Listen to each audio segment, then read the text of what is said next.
Hello అందరికీ. ఇదైతే morning mini vlog. పొద్దున్నే రాగి జావ చేశాను, పిల్లలకి పోసిచ్చాను. నేనేమో టీ తాగేశాను. ఇక వంట కోసం బియ్యం కడిగి నానబెట్టేశాను. కూర అలసంద కూర చేస్తున్నాను. ఇది కట్ చేద్దామని కూర్చున్నా. మా వాడొచ్చి మమ్మీ నేను కూడా వేస్తా అనుకుంటూ వచ్చి ఇత్తులన్నీ ఒలుచుకుంటూ వాడే తింటున్నాడు. ఇక కట్ చేయడం అయిన తర్వాత కడిగేసి కుక్కర్లో పెట్టి 2 విజిల్స్ వచ్చినాక దింపేసి పక్కన పెట్టుకుంటా. ఎందుకంటే ఇట్లా ముందే ఉడికించుకుంటే కర్రీ తొందరగా అయిపోతుంది. కర్రీలో టమాటా వేసి చేస్తున్నా. ఇక పిల్లల్ని స్నానం చేయించి అంగన్వాడికి పంపిద్దామని రెడీ చేస్తున్నా. కానీ ఈరోజు పిల్లలు ఎవరు రాలేదట. ఇక వీళ్ళని కూడా పంపించలేదు. ఇక స్నానం అయిన తర్వాత రైస్ పెట్టేసిన. అన్నం ఉడికేసరికి టమాటా పచ్చిమిర్చి కట్ చేసి పెట్టుకుంటున్నా. ఇక కట్ చేసేసరికి అన్నం కూడా ఉడికిపోయింది. అన్నం అయిన తర్వాత కూర కూడా చేసేసాను.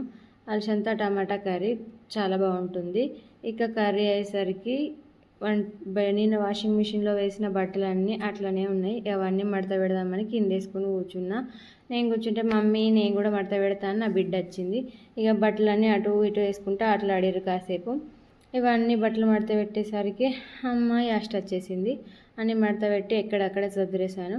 ఇక వాళ్ళ నాన్న వచ్చేటప్పుడు వీళ్ళ కోసం స్వీట్ కార్న్, బనానా ఇంకా డేట్స్ కూడా తీసుకొని వచ్చారు. ఇక లంచ్ టైం అయ్యేసరికి పిల్లలకు తినిపించేసి నేను కూడా తినేసిన. ఇక పగలయ్యేసరికి బయటకు వచ్చి చూస్తే ఎండ చూడండి ఎట్లా కొడుతుందో.